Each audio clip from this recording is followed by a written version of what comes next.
우리 함께 하나님의 말씀 보겠습니다. 로마서 10장 13절에서 15절 말씀입니다.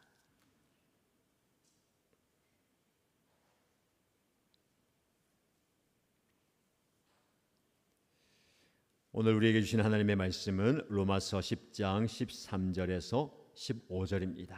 함께 읽겠습니다. 주님의 이름을 부르는 사람은 누구든지 구원을 얻을 것입니다. 그런데 사람들은 자기들이 믿은 적이 없는 분을 어떻게 부를 수 있겠습니까? 또 들은 적이 없는 분을 어떻게 믿을 수 있겠습니까? 선포하는 사람이 없으면 어떻게 들을 수 있겠습니까? 보내심을 받지 않았는데 어떻게 선포할 수 있겠습니까?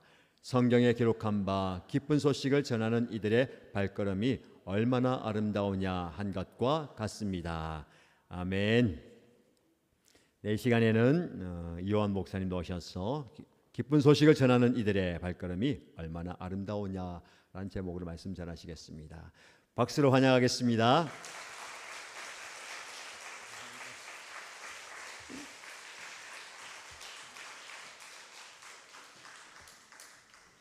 아마 목사님들이 하시는 이야기겠지만 영광은 주님만 이렇게 받으시는 시간이 되면 좋겠습니다.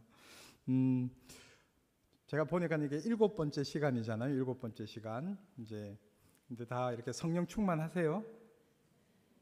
이게 웃음이 이렇게 성령 충만한 건지 아니면은 이제 성령 충만을 가져야 되는지. 저는 이 7번째 이제 시간을 가지면서 우리가 일신교회가 분명히 성령 충만함을 받았을 것이다 생각되어졌습니다. 할렐루야. 그러면 우리가 왜 성령 충만을 받아야 될까? 왜 성령 충만을 위해서 이렇게 기도해서 남들은 다 쉬는 시간에 이렇게 모여가지고 이렇게 예배를 드려야 될까? 왜 성령 충만을 구할까? 그러면 우리가 이렇게 한번 생각해 볼 필요가 있지 않겠습니까? 우리가 이렇게 성령 집회를 하는 이유, 그 이유를 우리가 한번 생각해 보면 여러분들도 잘 아는 말씀일 거예요. 우리 사도행전 1장 8절 말씀이 어떻게 시작됩니까? 오직 성령이 너희에게 임하시면 너희가 권능을 받고 예루살렘과 온 유대와 사마리아와 땅끝까지 이르러 내 증인이 되리라. 아마 제가 이렇게 목사님 통해서 일신교회가 이번에 이제 태국에 갔다 온 영상을 제가 이렇게 다 봤어요. 그 영상 보니까 갔던 분들의 이제 간증, 또 거기에서 있었던 이야기들 이렇게 한 10여 분 되던데 그걸 보면서 제가 느꼈던 게 있습니다. 저도 인도 이제 선교사로 이제 인도에 있으면서 우리가 이제 선교를 하는 것은 우리가 미시오 데이, 하나님의 선교를 해야 되는데, 하나님의 선교는 우리가 세 가지로 볼 수 있겠죠. 성부, 성자, 성령. 어떻게 보면 복음의 주인공이신 예수님이 드러나야 될 것이고, 그리고 그 복음을 맡기신 하나님의 마음으로 해야 될 것이고, 그리고 복음의 전달자이신 성령님의 방법으로 이제 해야 될 것이다. 이런 것이 이제 하나님의 선교이거든요. 그러니까 우리가 그 선교를 한다는 것, 조금 전에 여러분들께서도 기도해 주셨던 것처럼 이제 이 정관에도 외국인들이 참 많지 않습니까? 이제 우리 양산에도 37만 도시에 11,000명이 이제 외국인이거든요. 근데 앞으로 더 줄지는 않을 것 같습니다. 더 늘면 늘지 줄지는 않거든요. 그래서 이제 서울에 있는 온누리 교회 같은 경우도 이제 온누리 교회는 이제 한국인의 교회가 아니다. 우리 교회는 다민족 교회다 이렇게 선포를 했어요. 그러면 이제 우리가 이제는 우리 대한민국 사람만이 아니라 하나님이 얼마나 급하셨으면 이제 그 가지 못하는 나라의 사람들을 우리 대한민국에 오게 하셔서 그들이 복음을 듣게 할까. 우리가 그런 마음들을 생각해 보면 우리가 성령 충만함을 받고 이제 다음 주가 되면 이제 마지막 시간인데, 그러면 그 성령 충만함을 통해서 우리가 어떻게 살아야 될까? 그러면 우리가 과거의 역사를 보면 우리가 그 과거의 그 삶들을 통해서 우리가 앞으로 갈 것들을 배울 수 있지 않겠나. 그래서 이제 우리나라에 들어왔던 그 선교적인 발걸음을 조금 보려고 합니다. 오늘 기쁜 소식을 전하는 이들의 발걸음이 얼마나 아름다우냐. 우리 그 설교 제목인데요. 우리가 그것을 위해서 우리가 함께 조금씩 보면 좋겠습니다. 우리 대한민국에도 아마 여러분들 잘 아시다시피 남포동이라는 곳을 알고 계시죠? 남포동 7번 출구 그 뒤에 나오는 곳에 보면 우리나라에 가장 처음 왔던 선교사님들이 어떤 분이세요? 어떤 분이 이제 제일 먼저 이렇게 토마스 선교사도 있겠지만 우리가 그때 이제 선교사님들 이렇게 보면 우리 한국에 들어왔던 선교사님들이 부산으로 먼저 들어옵니다. 그래서 부산에 들어왔던 그 선교 그 비석들이 있는데요. 제가 이야기해드리면 안 가보니까 한번 7번 출구 가서 그 비석이 어디 있나 한번 찾아보면 좋겠는데 나중에 좀 어떤 선교사님인지도 좀 말씀드릴게요. 근데 어떤 나라든 그 땅을 찾아가는 아름다운 발걸음들이 있습니다. 아마 여러분들이 현대 선교의 아버지라고 하는 1793년 윌리엄 캐리가 이제 인도의 선교사로 가죠. 저도 이제 윌리엄 캐리가 처음 이제 복음을 전했던 곳, 그리고 그가 이제 7년 동안 복음을 전했지만 세례 주지 못하다가 7년 만에 이제 세례 주고, 그리고 그곳에서 이제 대학도 세우고 한 곳을 이제 제가 가봤는데요. 이제 다음 사진 한번 넘겨주시면 이분이 이제 윌리엄 캐리입니다. 이제 영국에서 5개월을 항해해서 인도 땅을 찾아오게 됩니다. 이제 근대 선교의 아버지라고 하죠. 그래서 이제 해안 선교에 이제 문을 열었던 분이 이 윌리엄 캐리라는 분입니다. 근데 이 윌리엄 캐리 묘가 인도에 있거든요. 가면 우리는 이제 현대 선교의 아버지라 그러면 묘가 이렇게 참 잘 가꾸어져 있을 것 같은데 제가 이렇게 한 몇 번 가봤는데 풀이 무성하고 거기에 보면 이제 자기 부인도 자기 자녀도 이렇게 같이 묻혀 있습니다. 근데 이제 그런 발걸음이 있었다는 거죠. 또 1807년 이제 모리슨이라는 다음 PPT를 넘겨주시면 제가 다음 화면 좀 넘겨주시면 좋겠습니다. 중국을 찾아간 선교사님이 있었어요. 한문으로 이렇게 복음을 전했고, 그리고 해안가 선교만 하면 내륙에 있는 분들은 이제 복음을 듣지 못하니까 이제 중국 내지에 있는 분들의 그 복음을 전하기 위해서 이 모리슨 선교사가 차이나랜드 미션을 만들고 이제 수많은 선교사들을 콜링을 하고 중국에 복음을 전하게 됩니다. 인도, 중국, 해안선, 내륙뿐만 아니라 우리 근방에 있는 일본도 1859년 이제 선교사들이 사역하기 시작합니다. 중국과 일본에 사역하던 선교사님들이 한 미전도 종족을 발견하게 되는데 그 미전도 종족, 그 민족이 바로 누구냐면 조선족이었다는 겁니다. 한 번도 복음을 들어보지 못하고 죽었던 그 민족을 발견하고 선교사님들이 우리 민족을 찾아오려고 합니다. 그런데 우리나라는 그 당시에 이제 쇄국 정책을 썼죠. 그런데 그때 한 선교사님이 들어오게 됩니다.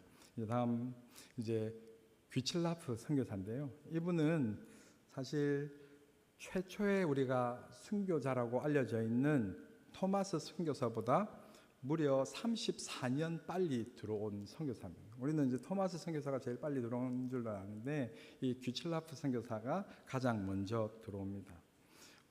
최초 의료 선교사였던 알렌보다는 52년, 언더우드 아펜젤러 선교사보다는 53년이나 빨리 들어오게 되죠. 그래서 아까 남포동 7번 출구 거기에 보면 이제 우리 한국에 처음 이렇게 밟았던 이제 선교사님들의 이제 그 발걸음들도 볼 수 있는데요. 그런데 이제 이 선교사님이 1832년에 이렇게 우리 조선에 들어올 수 있었던 것은 자발적인 게 아니었습니다. 그래서 아마 이제 우리가 자발적으로도 선교를 할 수 있지만 하나님이 급하시면 비자발적으로도 보내는데 이분이 이제 중국 해안에서 선교하다가 이제 풍랑을 만나게 됩니다. 풍랑을 만나게 되어서 이제 끌려서 어디에 오게 되냐면 이제 이 조선에 오게 되죠. 그리고 귀칠라프는 그 밀려왔기 때문에 그래서 그들이 이제 있는 곳에서 또 복음을 전하게 됩니다. 우리 민족에 와서 주기도문도 그리고 감자 재배법도 이 선교사님이 이제 가르쳤다 이렇게 알려져 있습니다. 그리고 이 조선이 한문을 쓴다는 것을 이 선교사가 알게 된 겁니다. 그러니까 그냥 그 후에 들어온 선교사들이 들어온 게 아니라 이 규철라프 선교사가 이 한국에 비자발적으로 들어왔지만 이 조선을 보니까 한문을 쓸 줄 안다는 것을 알고 중국 땅의 선교사들에게 그 사실을 알리게 되는 거죠. 그러면서 자발적인 선교사들이 들어오게 됩니다.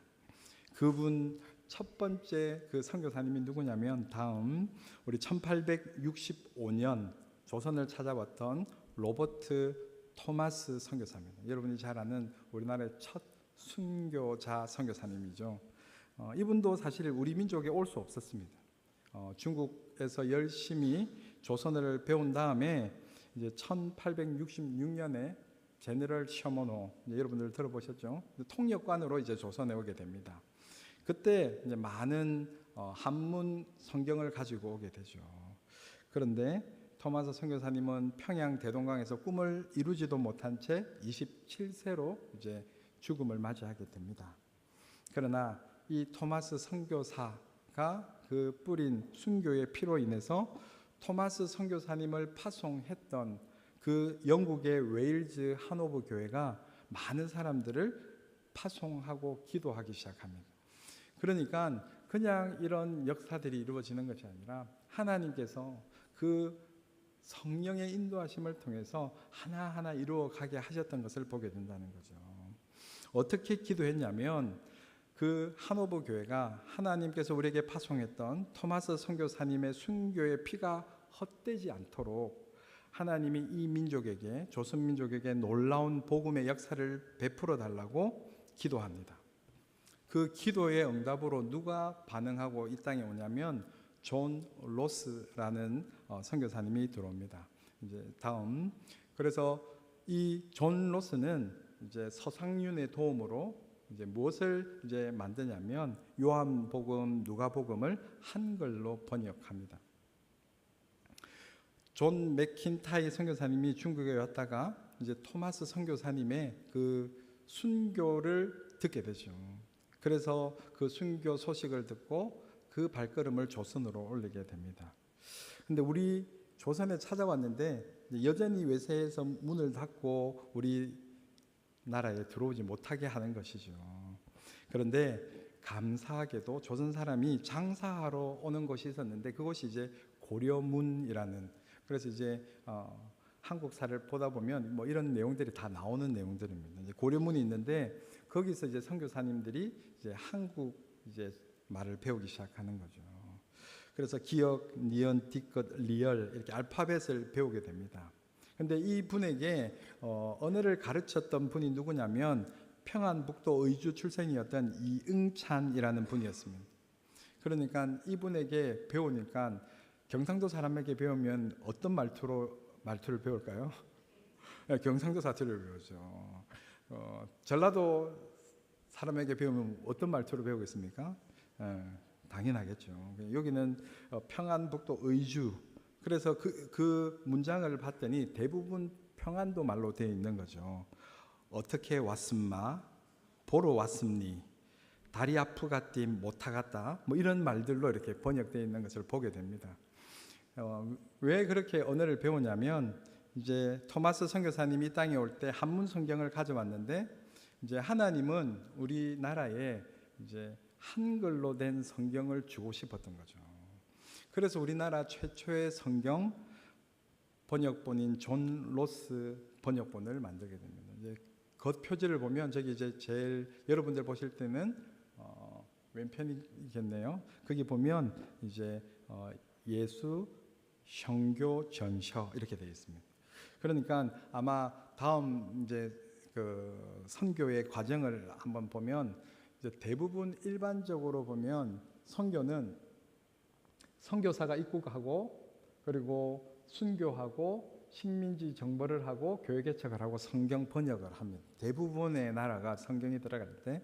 근데 우리 조선은 그렇지 않았습니다.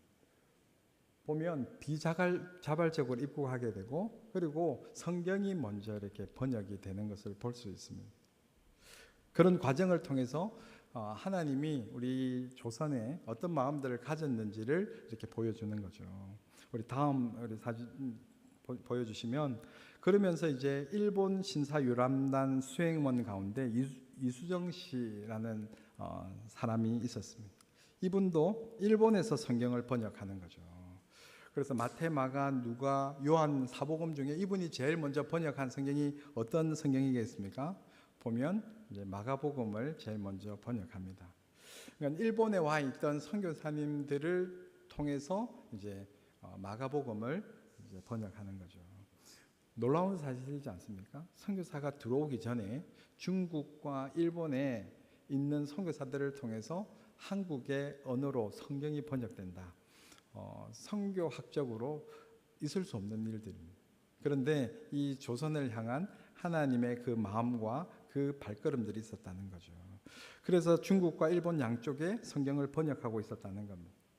그리고 그런 것을 통해서 이 많은 분들이 조선을 위해서 선교를 준비하고 있었던 것을 봅니다.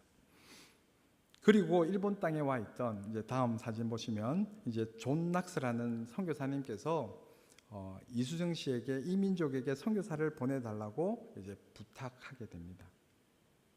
조선 땅에 선교사님을 좀 보내주십시오.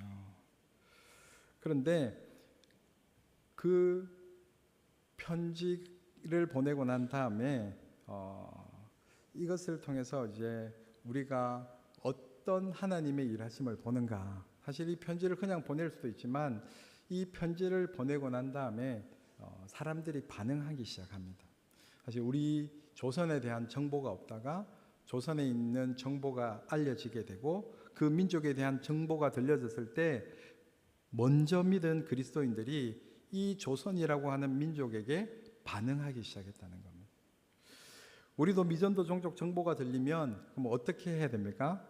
반응하는 그리스도인이 되어야 될 것입니다. 할렐루야. 그래서 우리가 지금 우리 정관도 우리 양산도 이주민들이 너무 많은 거죠. 우리가 이제 반응해야 될 때라는 겁니다. 그렇게 반응하는 그리스도인들, 그 민족, 그들이 있었기 때문에 우리나라의 복음의 발걸음을 걸을 수 있는 길이 열리게 된 거죠. 그런 그리스도인을 우리가 보통 어떻게 부르냐면 한번 따라해 볼까요? 세계를 품은 그리스도인. 네. 그래서 우리 예수나눔교회도 우리 정관 일신교회도 세계를 품은 그리스도인이 되기를 주님의 이름으로 축원합니다. 아멘. 그래서 성령 충만함을 통해서 세계를 품은 그리스도인이 되기를 원한다라는 거죠.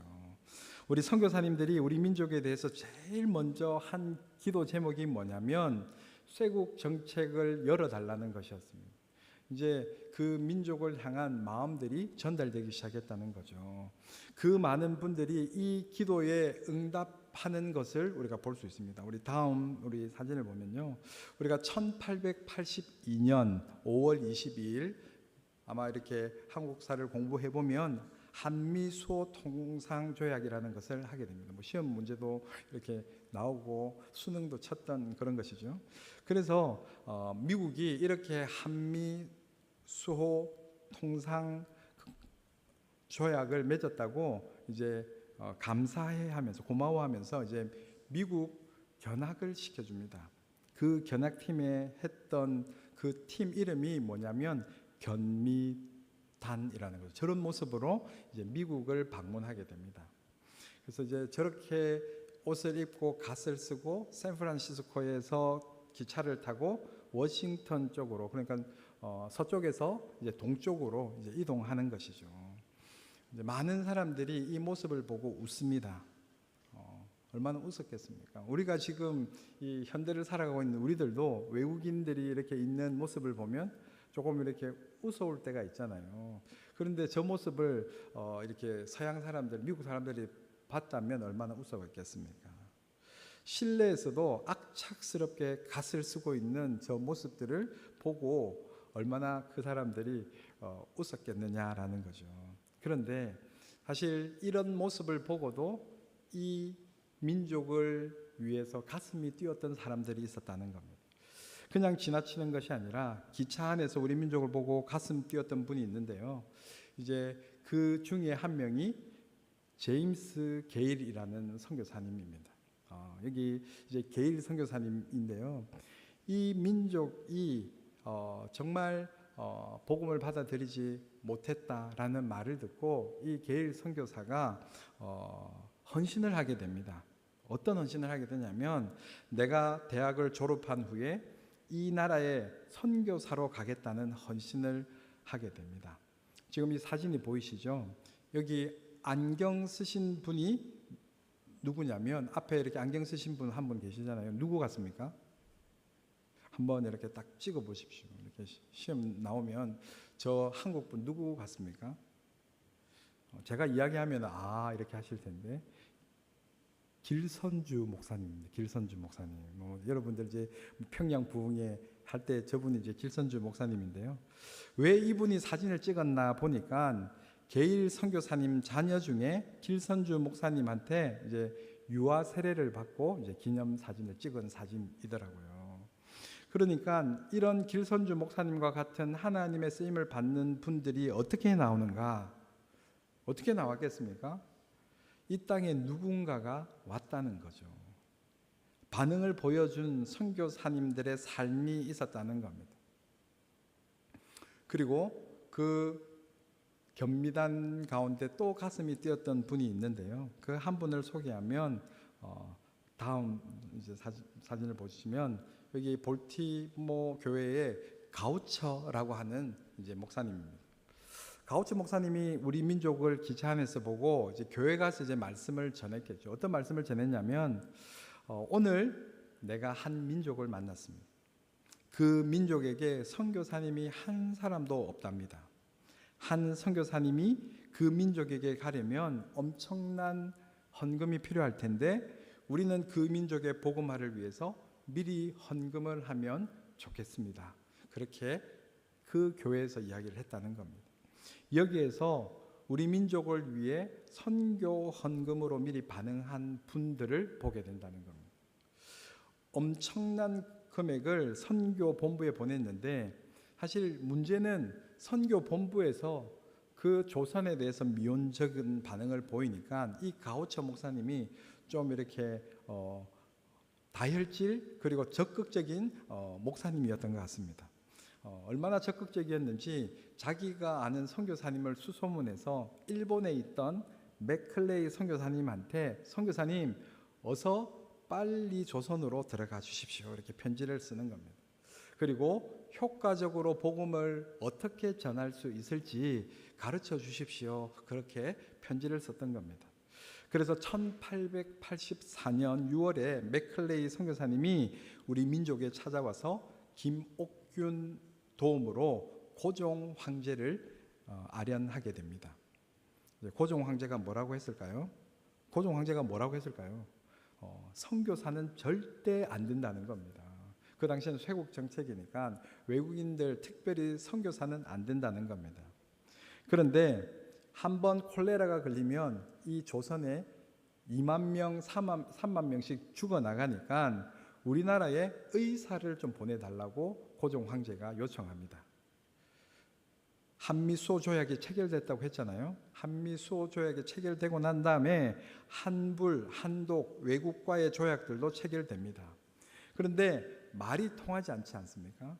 말이 안 통하니까 그 말을 할 분들을 선교사들 말고 다른 분들을 보내달라고 이야기합니다. 고종 황제가 언어 선생 3명을 보내달라고 요청하죠. 선교사는 절대 안 된다고 이야기합니다. 그런데 이 땅에 찾아온 3분이 다 누굴까요? 다 선교사님입니다. 이 조선에 어떻게 선교의 문이 열렸는가를 봤더니 중국 땅에 있던 알렌이라는 선교사가 있었습니다. 알렌. 이제부터 이제 여러분들이 조금씩 이제 아는 사람들이 나오기 시작할 겁니다. 많이 들어봤던 사람들. 그런데 이분이 조선의 공관들을 치료하는 의사를 구한다고 하는 사실을 알고 이분이 가장 먼저 이렇게 조선 땅에 들어오게 되죠. 중국 땅에 있었기 때문에 금방 들어올 수 있었습니다. 1884년 9월 20일에 조선에 들어왔는데 그가 숨지기고 있을 때 문제 나가겠습니다. 여기 나와 있을 텐데 갑신정변이 언제 이렇게 일어납니까? 1884년 12월 4일. 그러니까 청나라로부터 조선의 독립과 개화의 목표로 일으킨 정변이지 않습니까? 갑신정변. 이거 시험에도 많이 나오는 건데 그때 누가 다치게 됩니까? 명성왕후의 조카 민혁익이 칼에 맞아 이제 거의 죽을 위치에 있는 거죠.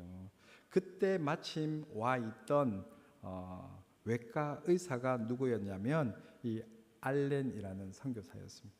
그러니까 그 민혁익을 고쳐주니까 어떻게 되겠습니까? 금방 친해지지 않겠습니까? 그래서 황실에서 고맙다고 이분에게 병원 하나를 마련해 주게 됩니다. 그 마련해 주게 된 병원이 광해원이라고 이제 뭐 고개도 좀 끄덕거리고 이제 교과서에서 봤다는 거죠. 교과서에서 이렇게 봤던 내용들입니다. 근데 여러분들 이제 뭐 사실 옆에서 고개 끄덕거리는데 나는 고개 끄덕거리지 않으면 저건 모르는가 보다 생각되니까 분위기 보고 옆에서 끄덕거리면 이렇게 한 번씩 끄덕거려 주시면 됩니다. 이제 그렇게 이제 알렌 선교사가 오게 되는 거죠. 그리고 1885년 4월 5일에 인천 제물포항에 도착한 두 젊은이가 있습니다. 이제 아펜젤러 선교사님과 언더우드 선교사님이 1885년에 이제 들어오게 되는 거죠. 사실 이 두 명이 왔을 때도 쇄국 정책이니까 다 쫓아내려고 했습니다. 결국 아펜젤러 선교사님은 결혼해서 왔는데 부인은 안 된다고, 여자는 안 된다고 해서 결국 인천에 머물게 되고, 그래서 감리교 교회가 인천에 이제 많이 있는 이유가 이 아펜젤러 선교사가 이제 감리교 선교사거든요. 그래서 이제 인천 쪽에 가면 이제 그 밑으로 이렇게 지역을 가면 이제 감리교가 이렇게 활발하게 이제 되어 있습니다. 이제 그런 것도 이제 선교사들의 영향이죠. 이제 언더우드는 이제 싱글로 왔으니까 이제 서울 이제 병원에서 일하게 달라고 해서 서울 땅에 들어와서 이제 광해원 아까 세워졌던 병원에서 일하게 됩니다. 그래서 이제 장로교 선교부에서 선교사로 지원한 분이 있는데 그분이 이제 존 헤론이라는 분이 있는데 이분이 이제 의사였으니까 또 이렇게 조선에 들어오려고 하는 겁니다. 근데 우리 조선에 들어오려고 했을 때 큰 장벽이 있었습니다. 그게 무엇이었냐? 이 존 헤론이라는 선교사님은 테네시주의 테네시 대학 의과 학생이었는데요. 거기에서 의대 학생인데 수석 학생이었어요. 수석 학생. 그러니까 수석을 하는 학생. 근데 이 존 헤론이 조선에 선교하러 가겠다고 하니까 이 학교에서 개교 이래로 가장 공부를 잘했던 수재였던 겁니다. 그래서 학교에서 뭘 해달라고 요청했겠습니까? 교수를 해달라고 요청을 하지 않았겠습니까? 제일 수재였으니까. 그 학교가 개교 이래에 가장 공부를 잘한 수재. 그러니까 그 학교에 붙잡아두고 그 학교에서 교수로서 있어 달라는 요청이 너무 강력했던 거죠. 제가 이렇게 한국에 들어왔던 선교사님들을 이렇게 연구하면서 보다 보니까 이렇게 헤론 선교사님처럼 공부를 너무 잘해도 선교의 장벽이 된다는 것을 알게 되었습니다. 공부 잘해도 선교 못 나가겠구나 생각을 했다는 거죠. 근데 우리는 그러면 얼마나 유리합니까? 광해원을 맡고 있던 알렌 선교사가 이제 미국으로 돌아간 다음에 이제 광해원의 이름이 제중원으로 바뀌게 됩니다. 이 제중원에서 이 존 헤론 선교사님이 원장님이 되고 고종 황제의 시의가 됩니다. 이제 공부 잘했다고 했잖아요. 공부 잘했으니까 한국 와서도 뛰어난 거죠. 그러니까 고종 황제가 발탁을 하는 거죠. 그래서 한국 초창기에 혁혁한 공을 세웠던 존 헤론 선교사님은 안타깝게 우리 한국에 온 지 5년 만에 1890년 7월 26일에 풍토병으로 돌아가시고 맙니다. 이 선교사님의 마지막 유언이 뭐였냐면 병원에서 일했던 조선 사람들을 좀 불러달라고 이야기를 합니다. 이 조선 사람들이 오니까 눈물로 십자가의 복음을 전하고 이 헤론 선교사님이 하나님 앞에 부름을 받습니다. 그러니까 마지막 죽을 때 그 복음을 전하는 거죠. 그래서 동료 선교사들이 이 헤론 선교사님이 시의라고 했잖아요. 고종 황제가 이제 아끼는 의사였으니까 이분을 묻을 수 있는 묘를 하나 만들어 달라고 이야기를 합니다. 이 선교사님을 묻을 수 있는 묘를 만들어 달라고 하는데 그때 허락한 땅이 어디겠습니까? 여러분들 다녀오셨는데 합정동에 있는 양화진이라는 곳입니다. 그러니까 양화진에 처음 묻혔던 선교사님이 이 존 헤론 선교사님이었던 거죠. 그 묘비에는 어떻게 적혀 있냐면 하나님의 아들이 나를 사랑하시고 나를 위하여 자신을 주셨다 이렇게 기록되어 있습니다.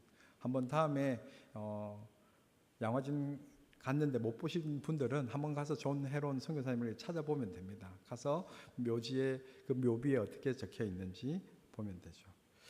존 헤론 선교사님 때문에 한 분, 두 분 이렇게 선교사님들이 그곳에 이제 묻히게 됩니다. 언더우드 선교사님이 사랑하는 친구를 그 양화진 선교사님 묘에 묻고 나서 눈물로 안식년을 가서 존 헤론 선교사님 그 선교사님을 대신해서 이 병원을 섬겨줄 의사들이 필요하다고 또 미국에서 이야기를 합니다. 그 이야기에 반응했던 분이 있는데요. 그때 반응했던 분이 에비슨이라는 선교사님입니다. 이분이 우리 민족에 와서 재중원을 섬길 때 너무 환자가 많고 병원이 좁으니까 미국에 건너가서 병원 하나를 세워야 되겠다. 이제 아는 분들이 자꾸 나오죠. 그 병원 하나 세워달라고 했을 때 반응한 분이 있습니다. 그 반응한 분이 누굽니까? 세브란스. 어디서 많이 들어보지 않았습니까? 이분이 엄청난 기금을 보내게 됩니다. 그래서 서울역 옆에 가면 지금의 이제 연세대에 있는 옆에 이제 땅을 많이 사게 되는 거죠. 거기에 땅을 사고 초현대식 건물을 짓게 됩니다. 그래서 이 병원을 도와주신 이름을 따서 그 병원 이름을 뭐라고 지었겠습니까? 세브란스 병원. 이제는 잘 알아갑니다. 이제 현대로 오니까 세브란스 병원이라고 지었죠. 그래 세브란스 의대를 만들게 됩니다. 이제 선교사님들이 조선에 들어왔을 때 교회를 못하게 하니까 언더우드 선교사님은 무엇을 하냐면 고아원을 합니다. 고아원. 우리도 선교사님들 보면 보통 선교지에 가보면 뭐합니까? 학교, 고아원, 병원 이런 거 하잖아요. 우리 옛날에도 우리도 똑같았습니다. 선교사님 그 선교 못하게 하니까 고아원하고 그렇게 병원을 했던 겁니다. 그 고아원생들이 크면서 경신이라는 학교가 세워집니다. 경신. 잘 들어보면 됩니다. 그리고 메리 스크랜튼이라는 선교사님이 이화 학당을 세우게 됩니다. 이화 학당도 이제 들어본 이름이죠. 그리고 아펜젤러 선교사님에 의해서 배제 학당이 세워지기 시작합니다. 이제 이런 학교들이 이제 세워지는 거죠.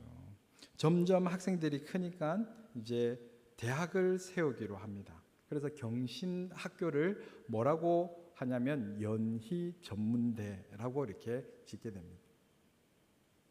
연희 전문대를 처음 맡았던 분이 아까 언더우드 선교사님이라고 했잖아요. 그래서 언더우드 선교사님이 연희 전문대, 그리고 이후에 에비슨 선교사님이 어떤 병원요? 세브란스 병원. 그래서 연희 전문대까지 이 에비슨 선교사님이 맡게 됩니다. 자, 그러면 이 두 곳을 병합하려고 하면 이제 신촌에 땅을 사게 되고 그곳에 이제 병원과 이제 학교를 하게 되죠.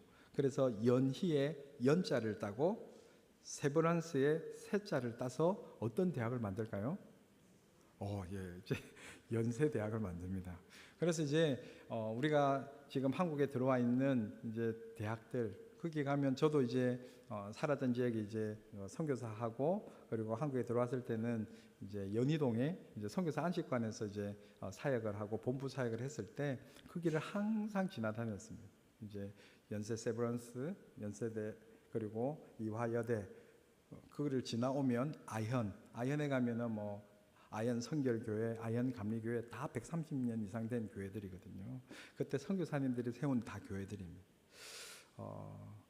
혹시 여기 연세대하고 관련되신 분이 계신가요?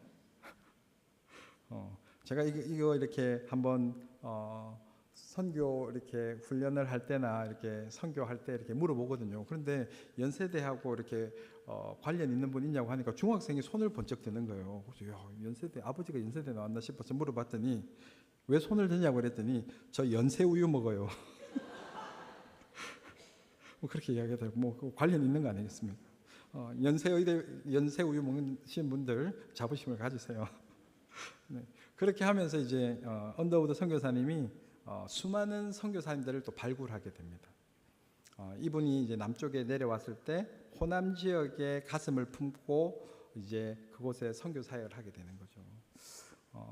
우리가 어떻게 예수 그리스도를 믿게 됐는가를 봤더니 여러분들 한번 잘 생각해 보면 지금 우리가 짧게 봤지만 세계를 가슴에 품은 분들이 우리 민족을 위해서 기도해주고 헌금해주고 또 영광스러운 선교적인 삶을 살았기 때문에 우리가 지금 이런 복을 누리고 있는 겁니다.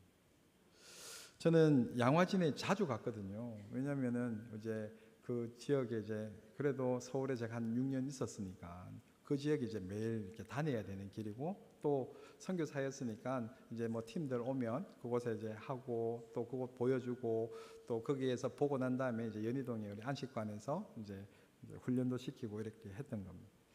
그때마다 하나님의 말씀이 생각나죠. 어떤 민족이든지 오늘 우리가 본문에 읽었던 것처럼 주님의 이름을 부르면 구원을 받는다는 겁니다. 할렐루야. 저는 어떤 민족이든지 정말 우리 조선과 같은 미전도 종족도 주님의 이름을 부르니까 구원받고 지금 대한민국이 있지 않습니까? 그 민족에게 전파하는 사람이 없는데 어떻게 그 민족이 예수님을 믿겠습니까? 그러니까 이분들의 아름다운 발걸음이 이 2억 만리 땅을 찾아왔구나. 이 선교사님들을 그렇게 생각하게 되는 거죠. 양화진 가서 그렇고요. 사실은 부산에도 이런 선교사님들의 흔적들이 있습니다. 뭐 여기가 일신교회인데 일신기독병원 가도 이제 거기 이제 가면 이제 전시관도 있고요. 우리가 캠프할 때 우리 청소년들은 거기 이제 가서 이제 그 선교의 역사들을 이제 봅니다. 그런데 이제 서울의 양화진에 가보면 제가 너무 이렇게 감동 깊게 봤던 이제 그 묘에 적혀 있는 그 구절이 있습니다. 이제 루비 캔드릭이라는 여자 선교사님인데요.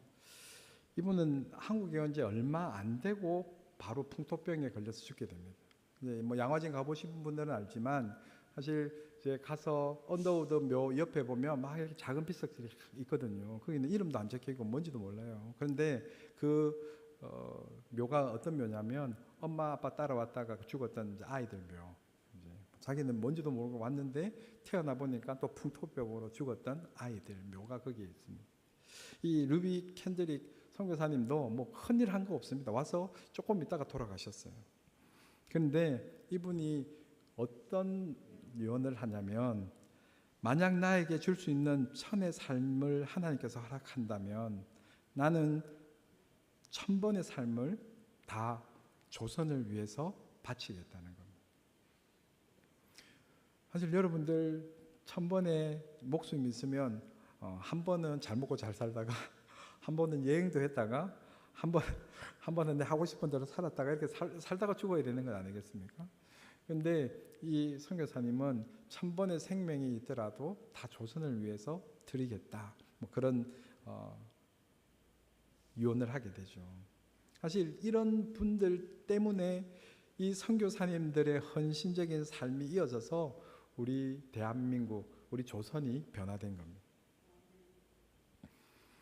저는 이분들이 왜 이 땅에 와서 이렇게 잠들게 되었는지 정말 이 이야기를 우리가 나눌 때마다 저는 하나님께서 동일하게 주는 마음들이 있습니다. 그 마음이 뭐냐면 사실 우리 민족 무엇을 자랑합니까? 반만년 민족, 5000년 민족 이런 거 자랑하잖아요.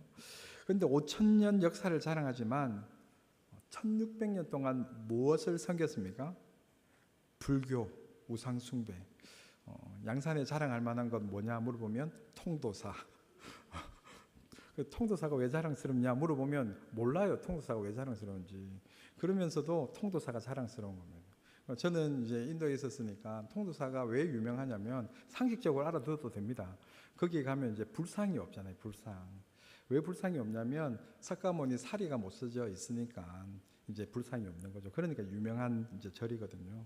그런데 우리 한국이 1600년 동안 그 불교를 섬겼다는 겁니다. 반만년의 무속신앙을 살았던 그 백성에게 그 십자가의 복음을 들고 불과 140여 년 전에 선교사님들이 이 땅에 왔다는 겁니다. 반만년, 5000년의 역사를 자랑하는 민족에게 불과 140년 전에 선교사님들이 이 땅에 왔다는 겁니다. 그래서 저는 이 시대에 태어난 것이 너무 감사합니다. 할렐루야. 여러분들도 이 시대에 태어난 게 너무 감사하지 않습니까? 복음을 들을 기회가 있었고 또 이 선교사님들이 우리 민족을 찾아오는 분만 있는 것이 아니라 우리 민족을 위해서 기도해 주셨던 분도 계셨고 그리고 헌금해 주셨던 분도 계셨고 또 선교사로 오신 분들도 계셨다는 겁니다. 그 선교사의 피를 복음을 드러내는 그 삶으로 살아내셨다는 거죠. 그래서 저는 이 시대를 사는 게 참 감사하다 생각이 듭니다. 사실 이 조선에 이 대한민국에 순교의 피를 흘렸던 분들이 너무나 많았다는 거죠. 우리 민족에게 헌금해 주시고 기도해 주셨던 이 총체적인 선교의 열매가 누구겠습니까? 저는 우리라고 생각이 됩니다.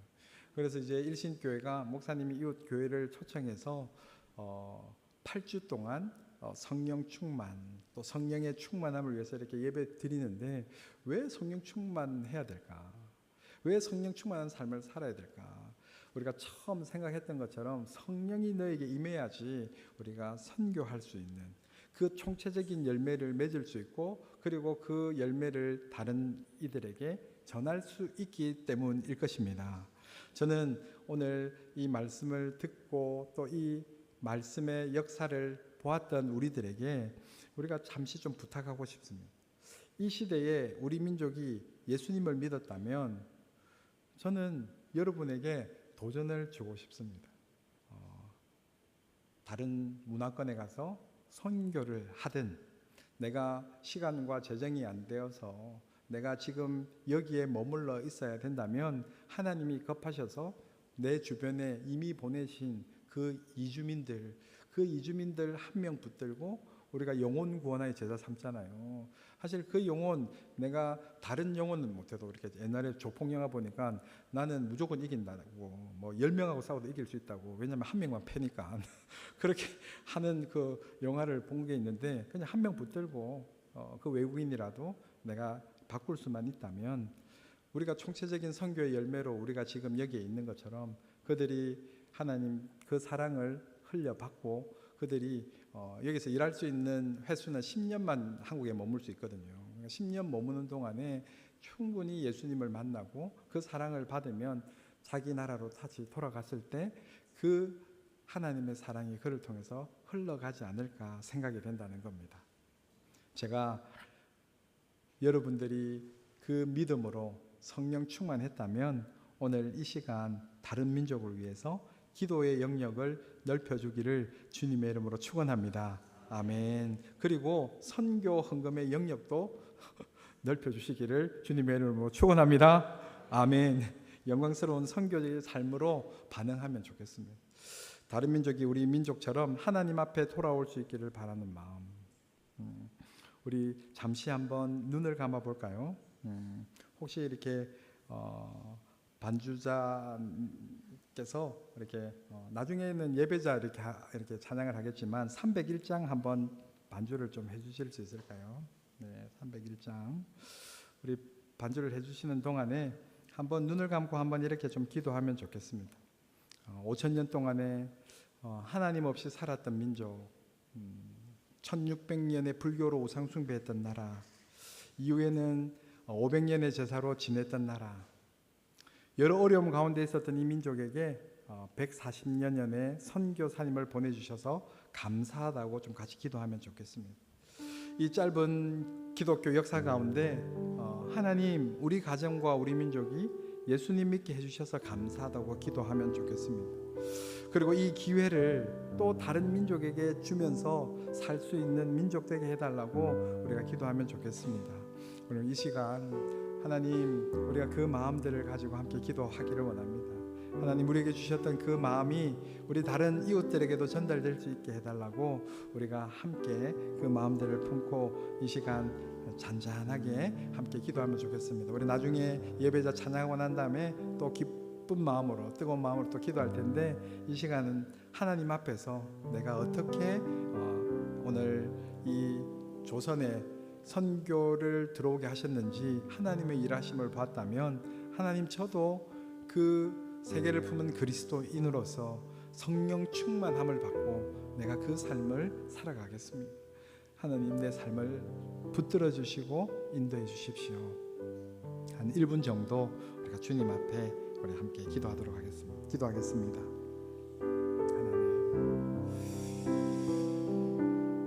하나님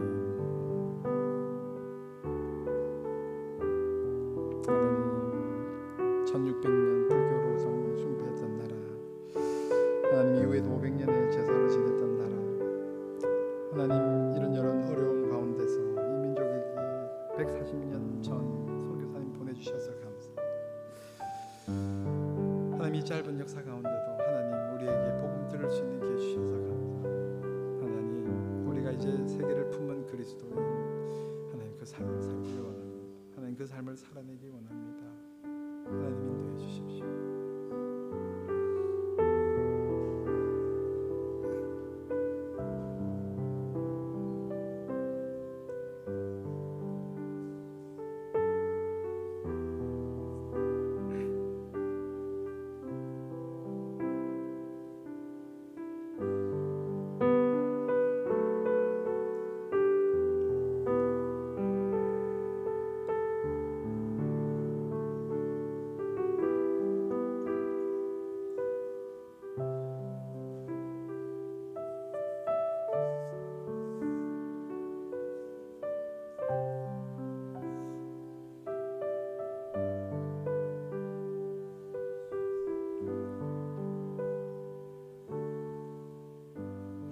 우리가 같이 찬양해 보면 좋겠는데 우리가 예배자 아무도 예배하지 않는 그곳에서 주님 예배합니다.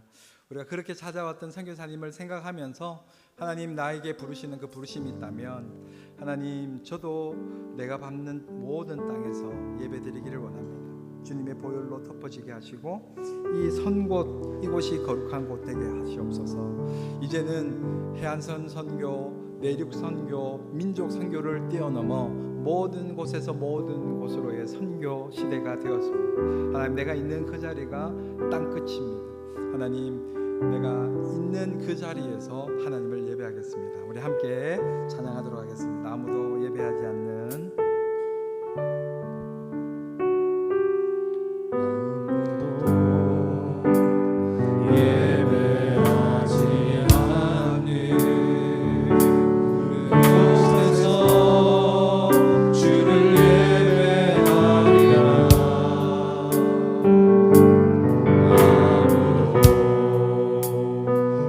찬양하시 않는 그곳에서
기도하겠습니다. 하나님, 오늘 우리가 가사로 고백했던 것처럼 아무도 헌신 않는 그곳에서 주님께 헌신하겠습니다.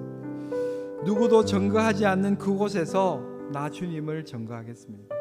하나님, 지금도 우리 주변에 아직도 죽어가는 영혼들이 있습니다. 하나님이 급한 마음에 우리 곁으로 보내주신 많은 민족들이 있습니다. 일하러 온 17개 나라, 또한 연구원으로 학생으로 온 나라 수까지 하면 200여 개에 이르는 나라들입니다. 우리가 못 가는 나라들도 너무나 많이 있습니다. 하나님, 우리가 그곳에 세계를 품은 그리스도인의 삶을 살게 하여 주시옵소서. 하나님, 성령 충만함으로 그냥 나만 잘 먹고 나만 하나님 관계가 좋아지고 나만 하나님 관계가 깊어지는 것만 바라는 것이 아니라 하나님이 나에게 주셨던 그 하나님의 구원의 감격, 그 감격을 다른 이들과 함께 나눌 수 있는, 그럼을 통해서 그들과 함께 하늘의 놀라운 은혜를 누릴 수 있는 일신교회, 또 예수나눔교회 되게 해달라고 이 시간 주님 이름 한번 간절히 부르짖고 함께 기도합니다. 주여!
기도하기를 원하는데요.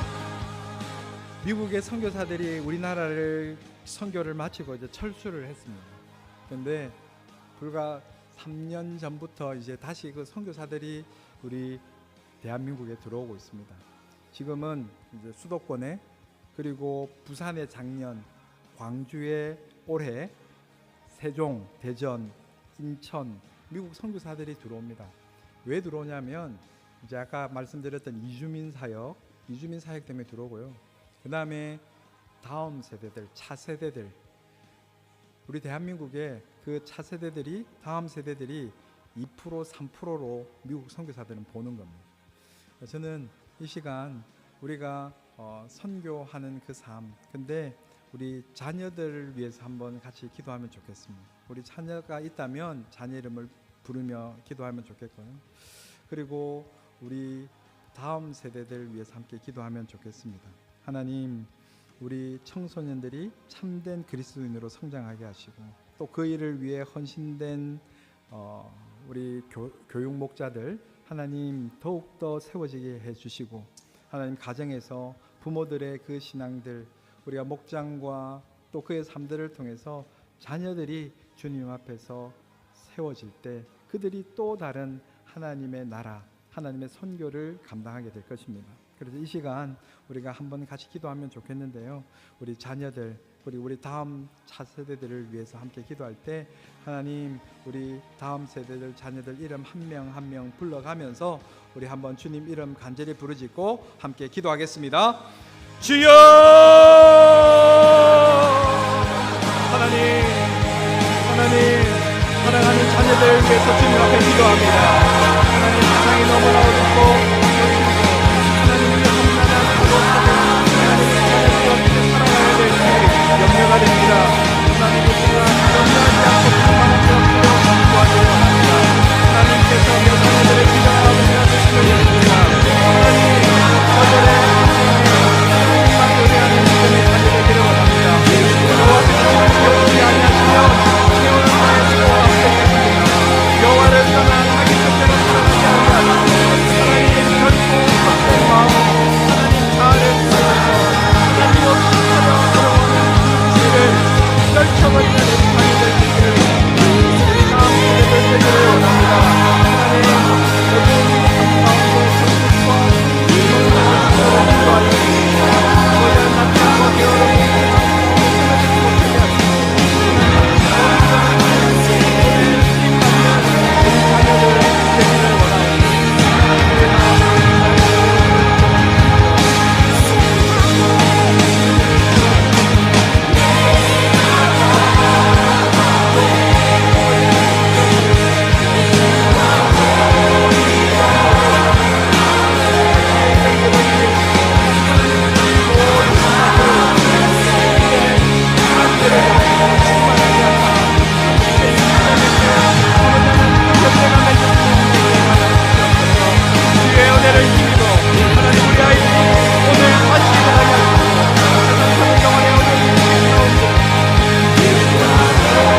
많으신 아버지 하나님, 우리의 인생을 여기까지 인도하신 하나님 감사와 찬송을 드립니다.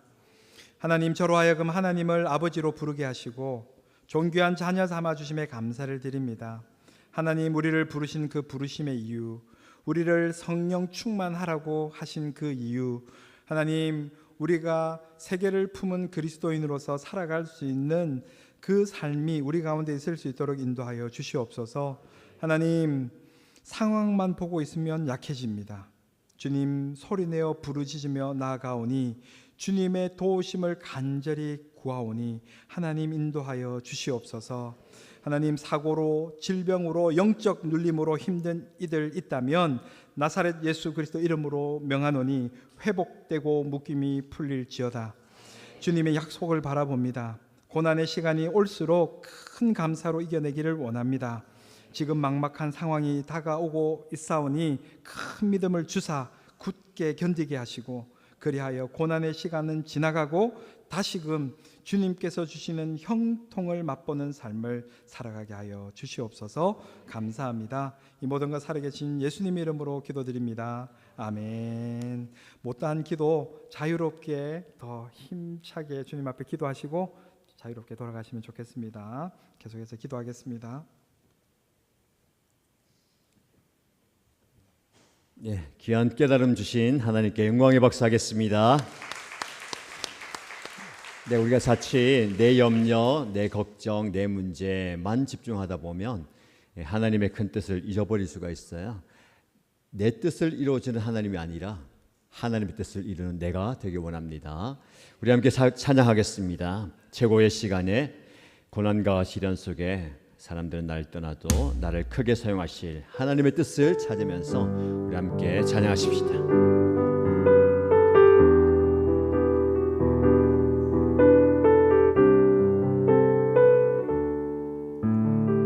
고난과 시련 속에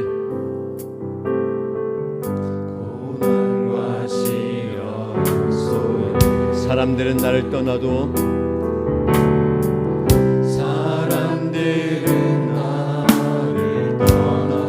신실한 그분의 사랑이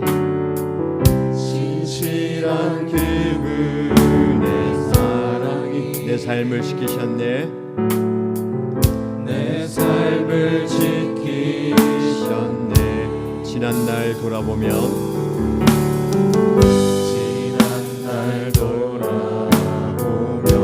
수많은 연단을 통해 수많은 연단을 통하여 나를 크게 사용하실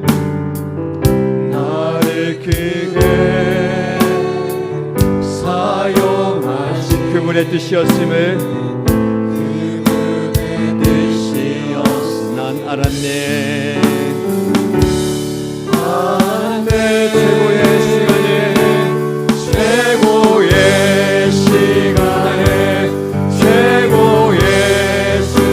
최고의 것을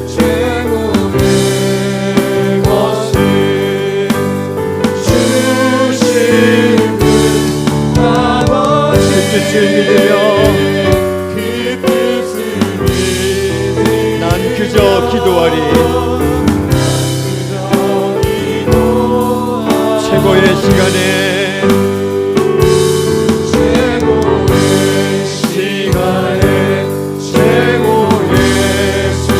최고의 것을 주신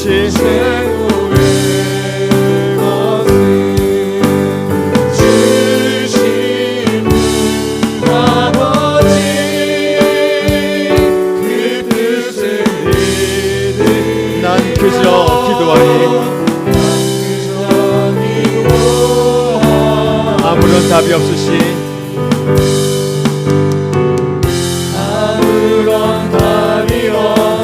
그분을 원망했었네.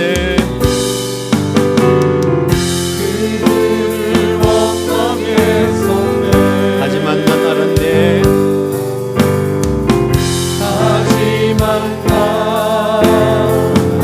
나를 앞서가신 그 사랑,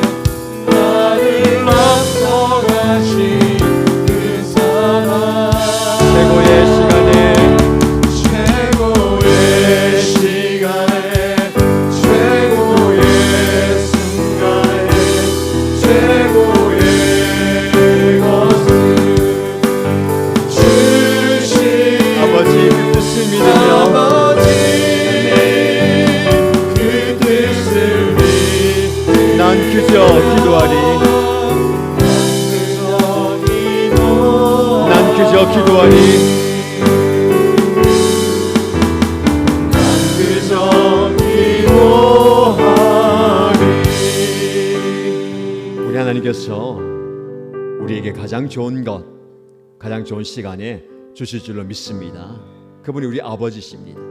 이 시간 기도할 때에 우리의 연약함, 우리의 부족함, 우리의 문제도 하나님께 아뢰지만 먼저 우리는 하나님의 뜻이 무엇인가를 묻는 기도하면 좋겠습니다.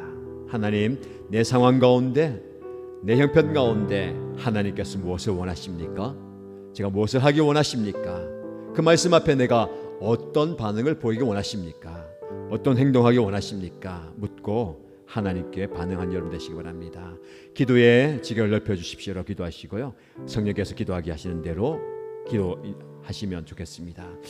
또 은혜가 필요한 분들, 도우미심이 필요한 분들, 하나님의 역사가 필요한 분들 앞자리 나와주시면 기도해드리겠습니다. 우리 함께 주여 세 번 간절히 부르짖고 자유롭게 기도하다 돌아가겠습니다. 함께 부르짖습니다.